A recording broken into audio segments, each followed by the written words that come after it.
Halo kawan cuan, untuk bahas berita forex hari ini, aku akan bahas nih mengenai data ekonomi Tiongkok yang dirilis tadi pagi dan juga mata uang yang menguat sejak perilisan data ekonomi ini.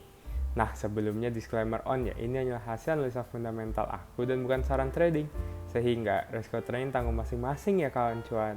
Kawan cuan, pagi tadi data ekonomi Tiongkok terkait sektor pabrikannya itu dirilis dan kembali menunjukkan perlambatan untuk 4 bulan berturut-turut.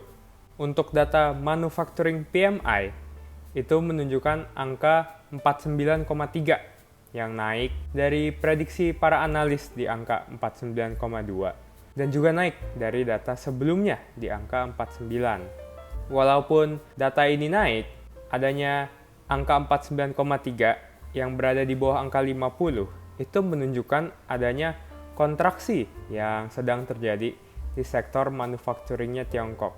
Sementara itu, untuk data non-manufacturing PMI turun ke angka 51,5 dari prediksi para analis di angka 52,9 dan juga turun dari data sebelumnya di angka 53,2. Dan walaupun angka ini berada di atas angka 50 dan tidak menunjukkan kontraksi, namun bisa kita lihat kalau data non-manufacturing PMI ini tuh sedang melemah atau sedang dalam tren pelemahan. Adanya kedua data ini yang menggambarkan sektor manufacturing dan juga non-manufacturingnya yang melemah, serta juga angka tingkat pengangguran di kalangan remaja yang dirilis beberapa waktu lalu yang menyentuh rekor tertingginya sepanjang sejarah, itu membuat pelaku pasar dan analis berspekulasi kalau pemerintah Tiongkok tidak akan tinggal diam melihat situasi ekonominya saat ini.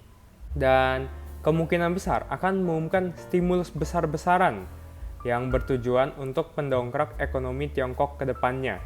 Sebenarnya, per hari ini, pemerintah Tiongkok itu juga sudah mengumumkan langkah-langkah untuk memulihkan dan memperluas konsumsi domestik, walau belum dapat dipastikan bagaimana dampaknya ke depannya.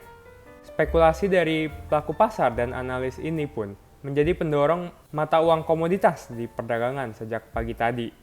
Karena tentunya saat suatu ekonomi kembali, apalagi ekonomi Tiongkok yang merupakan ekonomi yang sangat besar, itu kembali pulih, maka kebutuhan akan komoditas pun akan meningkat pesat. Nah, salah satu mata uang komoditas yang paling terdampak menguat adalah mata uang AUD atau Australian Dollar, yang mana Australia itu merupakan salah satu partner dagang terbesar bagi Tiongkok, terutama untuk batu bara, sehingga saat demand akan bahan bakar seperti batu bara meningkat dari Tiongkok, maka mata uang Australia lah yang paling diuntungkan.